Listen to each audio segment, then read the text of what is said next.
നല്ല മഴ ലഭിക്കുന്നുണ്ടെങ്കിലും ജലാശയങ്ങളിൽ നിന്ന് വെള്ളം ഒഴുകിപ്പോകുന്നത് തടഞ്ഞു നിർത്താനാവാത്തതാണ് ജലക്ഷാമത്തിന് കാരണമാകുന്നതെന്ന് മുഖ്യമന്ത്രി പറഞ്ഞു. മലിനീകരണം മൂലം ശുദ്ധജലം ലഭ്യമാകാത്ത സാഹചര്യവും നിലനിൽക്കുന്നുണ്ട്. ബെർലിൻ ആസ്ഥാനമായി പ്രവർത്തിക്കുന്ന ജർമ്മൻ വാട്ടർ പാർട്ണർഷിപ്പുമായി ചേർന്ന് SCMS ഗ്രൂപ്പ് ഓഫ് ഇൻസ്റ്റിറ്റ്യൂഷനും കൊച്ചി നഗരസഭയും സംയുക്തമായാണ് ഇന്തോ ജർമ്മൻ ജല ഉച്ചകോടി സംഘടിപ്പിച്ചത്. Geographic nature of Kerala, it does not take much time for 90% of the rainwater from the hills and the midlands to reach the sea.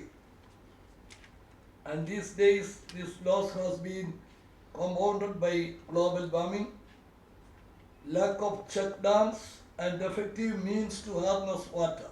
ഇന്ത്യയിലെ ജലമേഖലകൾ നേരിടുന്ന വെല്ലുവിളികൾക്ക് German സാങ്കേതിക വിദ്യയിലൂടെ പരിഹാരം കാണുന്നത് ലക്ഷ്യമിട്ടാണ് ഉച്ചകോടി. പ്രതിവർഷം 400 മില്യൺ യൂറോ ശുദ്ധജല ലഭ്യതയ്ക്കായി ജർമ്മനി ചിലവാക്കുന്നുണ്ട്. കേരളത്തിലെ ജലക്ഷാമത്തിന് പരിഹാരം കണ്ടെത്താൻ സഹായം നൽകാൻ തയ്യാറാണെന്ന് ചടങ്ങിൽ സംസാരിച്ച ഇന്ത്യയിലെ ജർമ്മൻ കൗൺസിൽ ജോൺ റോഡെ അറിയിച്ചു. ജർമ്മനിയിൽ നിന്നുള്ള 20 കമ്പനികളും വിദഗ്ധരും ഉച്ചകോടിയിൽ പങ്കെടുക്കുന്നുണ്ട്. മീഡിയ